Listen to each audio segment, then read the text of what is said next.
I think one thing that people need to keep in mind is you have to be careful not to cannibalize your own brand. You can't have this licensing agreement and go all in on their brand and then forget about your own. Is your end game to get a licensing deal? Well, we got your back. Have you hit a wall when it comes to growing your business? Then welcome to Wingnut Social, helping home professionals, industry influencers, and creatives accelerate their business through an improved social media presence by translating digital influence into physical success. Whether your focus is interior design, travel and tourism, or hospitality, this is your social media tightly fastened. Now welcome the hosts of Wingnut Social, Darla Powell and Natalie Graff.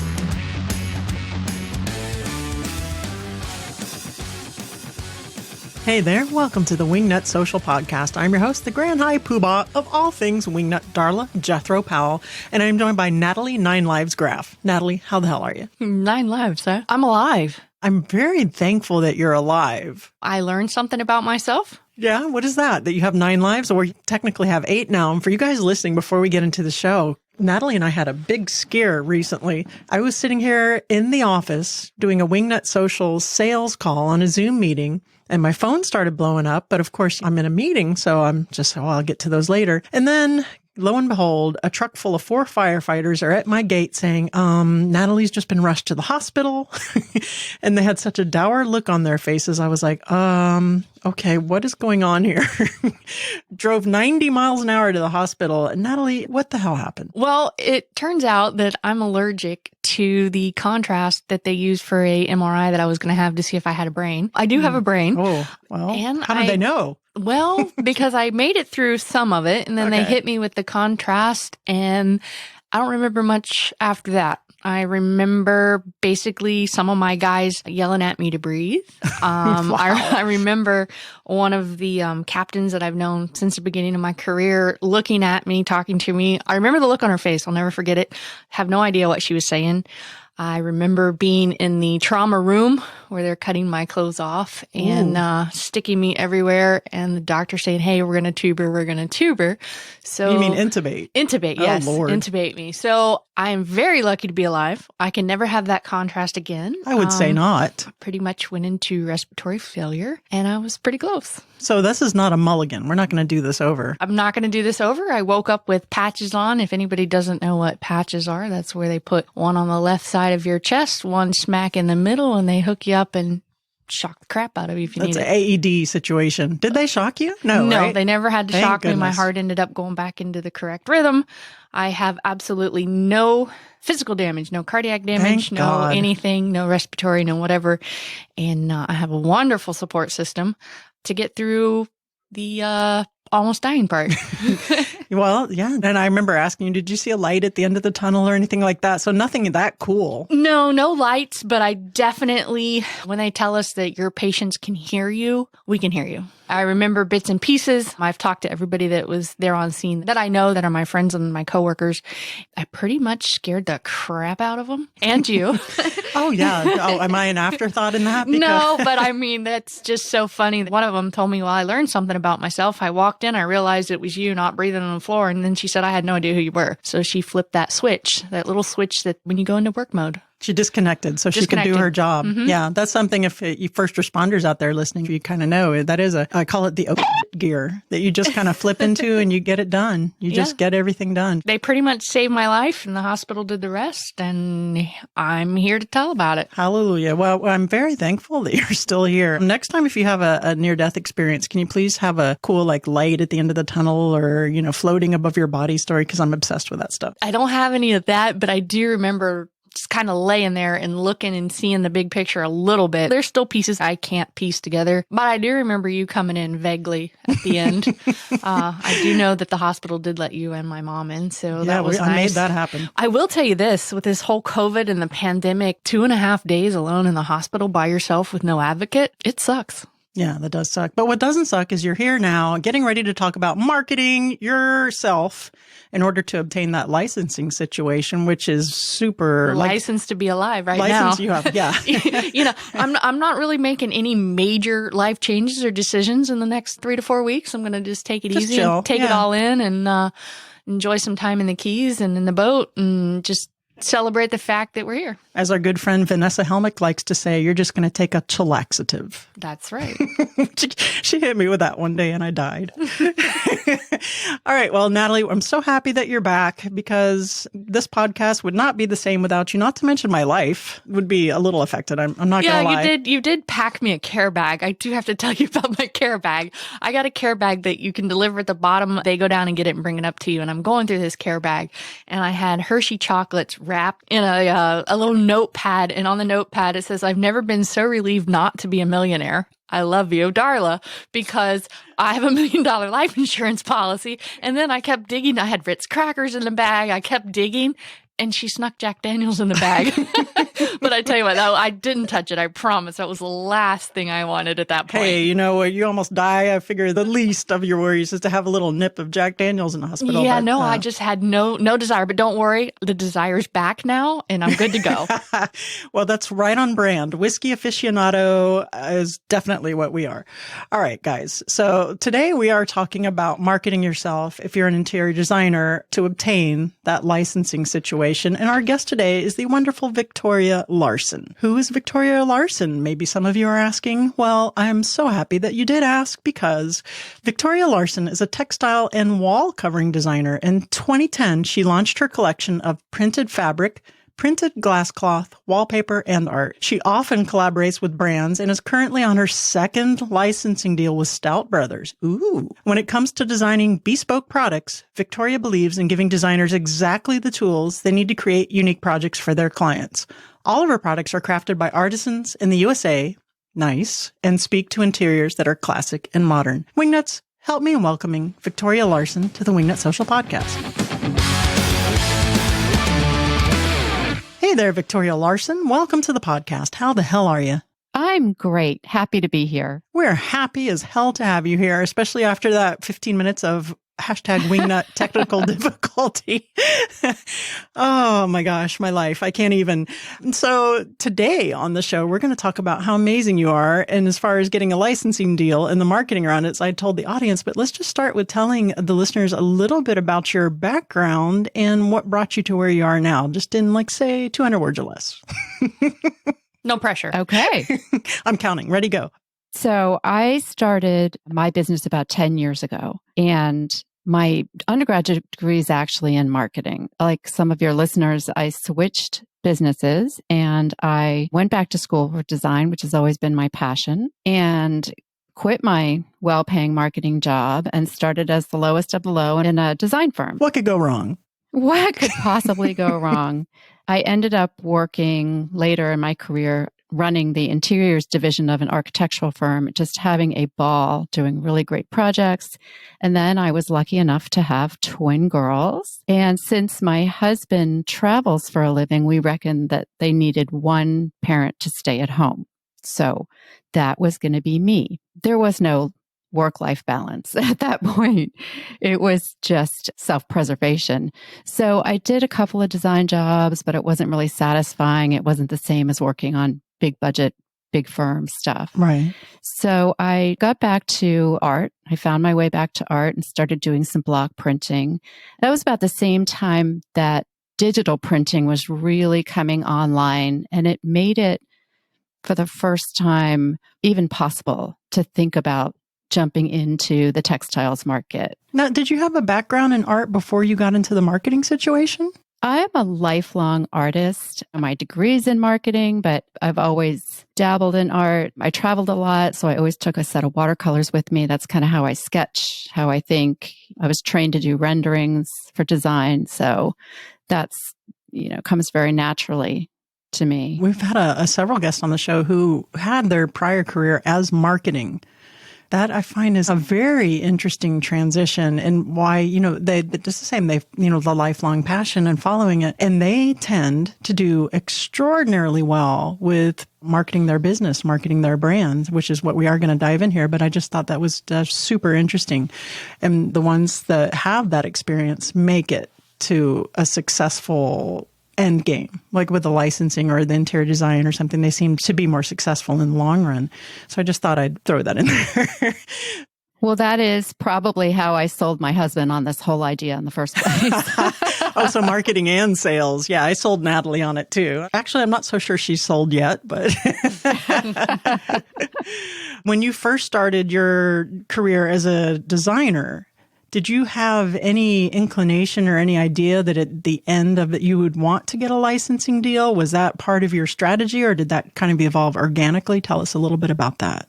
So that was a little more organic. About the same time I was starting to launch the print side of things, and I was kind of studying different production resources in the States and different ways to print. I was making lots of test prints. And so I would do things with those test prints, like make pillows for my friends and make caftans for my girls to wear.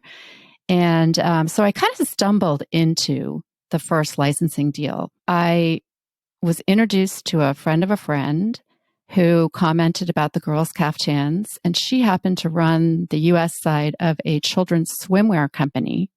And they were interested in having their own custom designs. And I didn't know how to put things into repeat completely yet. I didn't know anything about the production side of actually printing at a mill from a digital file. But I said yes, because it sounded like fun and I would just figure it out. I love that. Just say yes and figure it out. Yeah, sure, I can do that. Say yes. Now, how the hell do we do it? Did they help you? They walk you through that? Did they take over some of that, or did you instantly hop on the Googles? Luckily, I'm a lifelong student. There wasn't the whole Google situation, really. When I started all this, I grabbed books. I learned whatever I could. There was a little bit online. There wasn't much. And I reached out to as many people as I could who knew anything about this. I just figured it out. Now, luckily, Adobe Illustrator is a vector-based program, and so is AutoCAD. So coming from AutoCAD, from design, it was kind of easy to teach myself Illustrator. Do you have to have that kind of skill in your wheelhouse in order to create things for licensing, do you think? You don't necessarily have to. You have to at least have resources that can. Okay. So, or you have to be working with a brand that does that so they can take over at some point and create that part of it. Okay. So your first licensing deal with the caftans and the friend, that just kind of synchronous, right? Synchronicity. That just kind of happened organically. How did that end up going? Did that end up actually getting licensed and going into production and retail? Yeah. So I worked with that swimwear company for about 8 years, doing one big launch a year and then one mini launch in between. And then they finally grew to the point where they brought their own people on board. And so they do their own design now. But yeah, that was super successful. And it was really fun for me because designing outside of my brand pushed my creativity, because they would come to me with things like, I want alligators on surfboards, or monkeys on bikes, and that's not something that I was putting out in my brand. So is that something you said no to then? No. Yeah. Okay, good. I was just curious. No, I said yes. Bring on the monkeys. When you decided to go back with your brand and what you were really about, how hard was it to go ahead and try to pursue a licensing deal then that you didn't fall into? So because that was so easy and successful and fun for me, and I realized I could do both, then it became part of my plan moving forward. So I really did always want to try to have a licensing thing going on in addition to my brand for a couple of reasons. I mean, it's nice to have another income stream. Yeah. Diversification, but also as a solopreneur, as we say, I work by myself.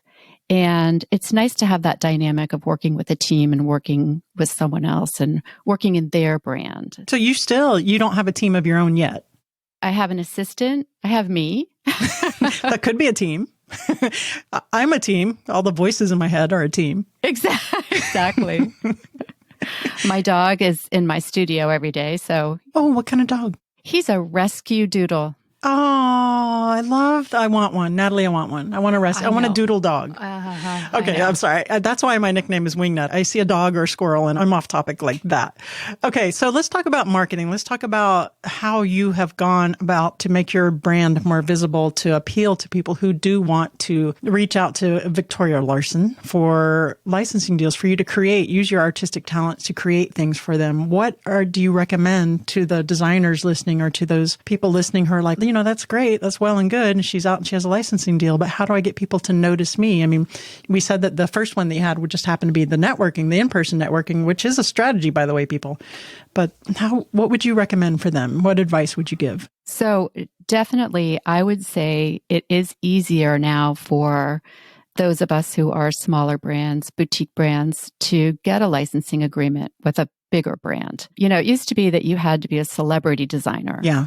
But I think now there's more emphasis on the process, on the craft, on the story. And so I think brands are seeing the value in partnering with someone else. Exactly. And I tell you, that's something where we've gone from the mega influencers like the Kardashians with their billions of followers to brands wanting to collaborate with people with 10,000 followers, 20,000, 5,000, 1,000 followers, just depending on what niche they're in and what their audience engagement looks like. It's not something where you have to be a huge mega influencer anymore. So piggybacking on that, what is your social media strategy plan? Are you tagging brands? Are you reaching out still in a proactive manner there? Yeah, definitely. I mean, I think the first thing for me is always relationships. I always say I don't sell a product, I create relationships. And I strongly believe that. So for me, that's super important. And a lot of that starts with Instagram for me. And I don't have a giant following on Instagram, but I do have conversations and I have created relationships with my people, with the right people, like-minded, similar ideas, that sort of thing. So I think you have to have a good Instagram. I don't think you have to have a certain X number of followers, but you also have to be clear about your intention. And if that's something that you're trying to do to attract another company, then make sure that you are using Instagram for your brand story, not your dog photos and your vacation pictures. Exactly. I love that you said you create relationships. And truthfully, that is what social media is about. It's not just throwing up a wonky picture and hoping you get likes or followers. I mean, followers have their own place. They give you gravitas. They let brands to see that you do have, a fan base out there. But if they're not commenting, liking, and engaging or involved in the conversation with your brand, they're kind of worthless, if they're not going to help you with that end goal. So it's better to have 1,000 dedicated followers than just 10,000 people who are just like, whatever. Yeah, I think engagement is so important. And especially for a smaller brand, that is your feedback, So if you use that the right way, you are getting instant feedback on what people want, what they're responding to, what they need, what their pain points are. I'm a big believer in that. But also, I think for somebody who's a designer who wants to do a licensing agreement, start with your existing relationships, your contacts and your vendors. Is there a vendor that you do a lot of custom work with? Look for like-minded brands, not just the design aesthetic, but you have to look at their brand values because you don't want to work with another brand that's really not going to feel like a good fit. Are you doing that now? Are you reaching out to brands and saying, hey, do you want to partner on a licensing deal, or are they come to you now more so at this point? I would say both. And right now, I'm much more careful. In the beginning, I was like, oh, this is great. I get another licensing agreement. I have had really successful collaborations, and I've had some that are really not successful. And there are a lot of reasons for that. I think one thing you have to really be intentional about is to make sure you know what your goals are going into the agreement and understand what it's going to take to support that, because the time commitment and the marketing commitment on your side is going to be really necessary to make that valuable and to make it successful. That marketing commitment on your side was where I kind of wanted to go with a question here that I had. Who takes care of all the expenses for that marketing? Is that solely on you, or does your partnership with who you license, do they help out? The answer is it depends. It depends on the agreement that you come up with. Most of the time, the licensor, the person that you're working with, the other company, takes on the expense of the marketing. But that doesn't mean that you just get to collect a check and, post it on Instagram every once in a while. Sorry. Would you look for a company that you want to collab with right along the lines of your aesthetic? When you talk about a licensing deal, do you actually talk about budget for the marketing expenses, or do you just kind of let them go with whatever they want? How nitty gritty do you need to dive into this and say, okay, I want X, Y, and Z, or we have no deal? Ooh, playing hardball. I think it's really important to at least lay out what both parties' expectations are to make sure that there is going to be a commitment on both sides to do marketing. And that may mean just sweat equity on my side. It's time and energy required to support that license. It may not be monetary, but it takes more time than you probably think that it does. Yeah. And I like to lay out specifically, okay, what's the timeline for the marketing? When do we start doing sneak peeks? When do we put it on Instagram? Who posts what? What kind of additional marketing is there going to be? Who does what when? So that way, everybody's expectations are out on the table and there are no surprises. Because I have been involved in marketing, lack of marketing, in an agreement where, the other party just was not committed to doing the amount of marketing. Or early on, I did some licensing agreements where I really, in hindsight, wasn't committed to do the amount of marketing to support that.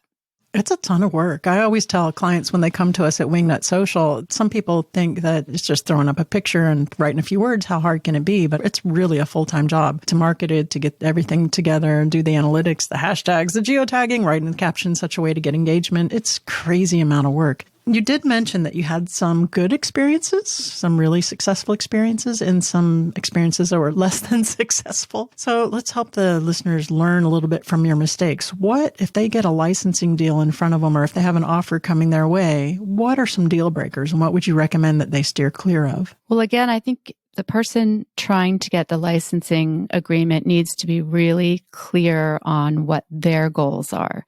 If it's something where you're just going to increase your audience, that's great. It may not add to your bottom line. As long as you understand that, there are times when that's really, a positive experience. Just for the relationship and the connection. Yeah. I mean, we all need to grow our brands, and that is a way to do it. If you're not going to make $1 million on it, don't lose heart. There's still a payoff. It just might be a stepping stone to something bigger. Right. And depending where you are in your design business, if you need to really kind of enhance your brand, expand your brand, that might be a really good thing for you to do. If you're just looking for passive income instead of brand building, make sure that that is what's really going to happen. What are the different targets? Like, say if I'm in the audience and I'm a designer and I do just want to do brand building and I'm okay with not making $1 million, is there a difference in the type of product that we look for to do the licensing with? Is it more furniture? Is the moneymaker? Is it more vases and pillows? Or the brand building? Do you have any advice in that regard? I think one of the biggest things for designers to understand is it's not going to make $1 million. I say that tongue in cheek. Okay, we'll say $500,000. No. Okay. It can be something that brings in another consistent income. You can't really count on it like you can your own business because you aren't fully in control. Okay. So think of it as a supplemental kind of form of income. Definitely supplemental. And there's some other fantastic side effects that go along with it, like aligning with another brand. I think one of the best things to do is to look at adjacent industries too. It doesn't have to necessarily be a furniture company or a rug company, although that might be a great fit for you. What about a lifestyle blog or a lifestyle brand who already has your audience's attention. So that might be somebody that you could collaborate with, and maybe you come up with something that you can both offer, and that expands your audience and solidifies you a little bit more as an expert. Like product or artwork or design of some sort. And then that influencer says, oh, I got it from Victoria Larson. Right.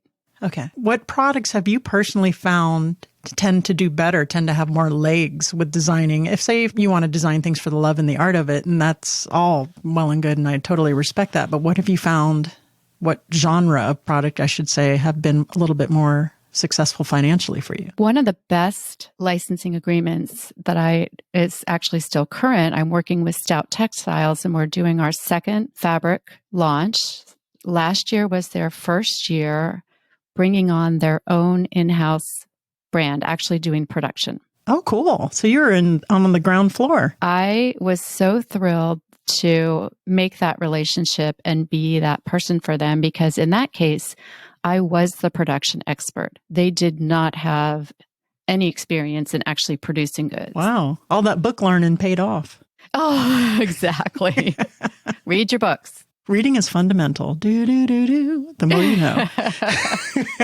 Right. So you do have your second licensing deal right now, and that is going to be the textiles. So that's what I find to be the most common licensing. And from the guests that we've had on our show is a form of fabric or wallpaper, et cetera. You find that seems to be the most prolific category? I think that probably, as far as I know, I would say surface design, which can be textiles, it can be wallpaper, it can be tile. For instance, I did an agreement with licensing with clay tile for a little bit.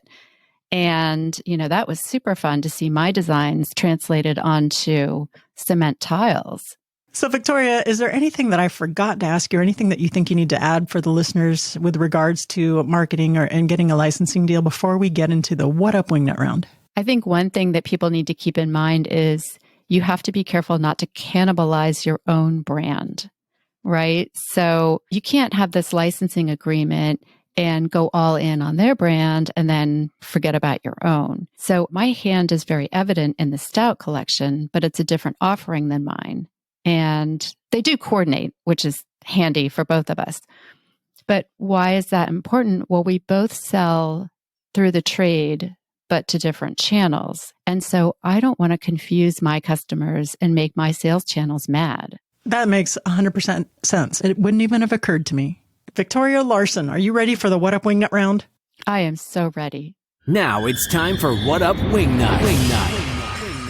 If you were a tree, what kind of tree would you be and why? I would be a magnolia because they represent in the South perseverance and strength. And, you've heard that term, steel magnolia. That is about strong Southern women. And you definitely are a strong Southern woman. I think that's a terrific choice. What would the hashtag on your tombstone be? I was going to go with Mama Tried because it just works. I would say, if it makes you smile, you're doing it right. There you go. Long one, another long one, but very, very, very good. If you could have only one superpower, what would it be and why? Read people's minds. Really? That would scare the hell out of me. Why? I mean, wouldn't that be great? It would cut out a lot of unnecessary conversation. I mean, you'd already know the answer. I guess it would make you a terrific marketer, a terrific salesperson for sure. If you can turn it on and turn it off, I would do that, because I wouldn't want to walk into a room and be thinking, oh my God, what is she doing with her hair or something like that. What is she wearing? I don't want to hear any of that. I kind of assume people are saying that anyway. So, last but not least, please recommend a book that has had a profound effect on you, either personally or professionally. So I actually just picked this up again recently. It's called Home, and it's by Witold Rybczynski. And it is a short history of the evolution of the whole idea of home and comfort, and how comfort is an invention and it's relatively new. So it's great to understand how history has affected that. Okay, now I have to ask you to say the author again on that. I might be butchering his name. It's Witold Rybczynski. Common spelling. Okay, we'll take your word for it. That's Home. We can all look for that on Audible or Google or Apple or whatever the hell you're listening to that on.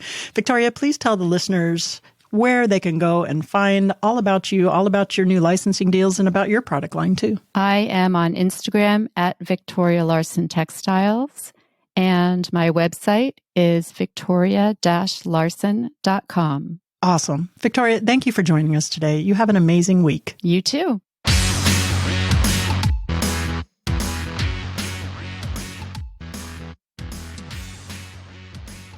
Natalie and Giraffe. Yes, Jethro. I don't sell a product. I create relationships. Spoken like a true marketer. That is her background. But you did pay smart- attention, right, Darla? I'm just making sure. A smart marketer. Man, she nailed it. She nailed it with the whole Instagram and the whole trend of going to the nano influencers, the micro influencers, as opposed to the big, huge, humongous. You don't have to be, and we've said it before and we're saying it again, and Victoria confirmed it. You don't have to be uber famous to get a licensing deal. You have to resonate. You have to have the conversations. And you have to have the time. I mean, the time that she says that's put into it, yeah, it may just be sweat equity, but she did give us a lot of little tips. You know, lay it out there what you want, who does what and when do they do it. And that's, I don't think you can go wrong, man. And there is a certain way that you do market depending on your end goal. There's a way that you market on your social media or on the interwebs, on the Googles.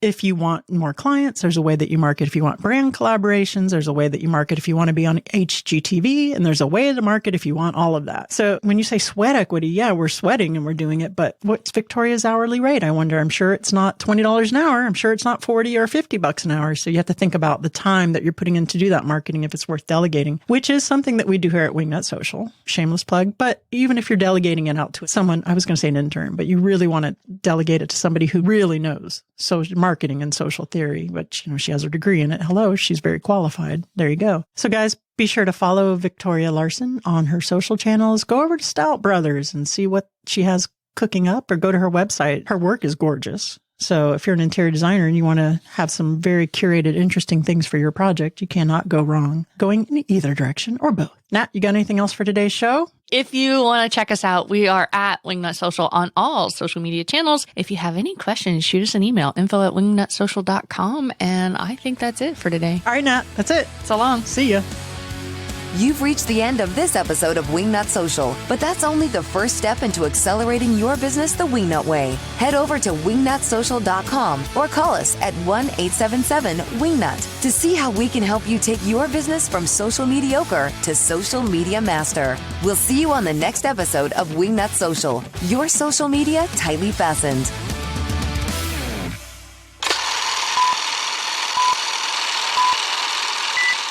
Nat, you got anything else for today's show? Nope. You're not going to tell them where to find us?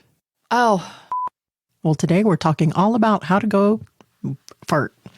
That was so good. You almost hate it. You almost hate it.